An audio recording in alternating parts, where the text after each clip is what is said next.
Aha. Áno, nejaký zlodej. Aha. Čo sa stalo? Tovar, to bol som tomu. Vy ste zobral tovar? Ukradol ste? Poďte sem.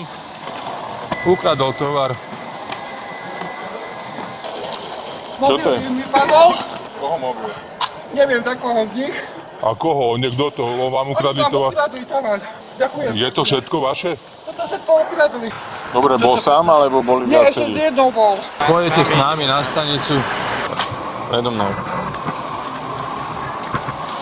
Doklady. Stratil som občiansky preukaz. A hneď vedľa policajnej stanice vás to napadlo kradnúť? Nevedel som, keď to je policajná stanica. Toto je cena, hej. Ja koľko je tam škoda, šéfe? 640 eur. Má tam viac toho za posledných 12 mesiacov, takže Pôjdete s nami, budete predvedení.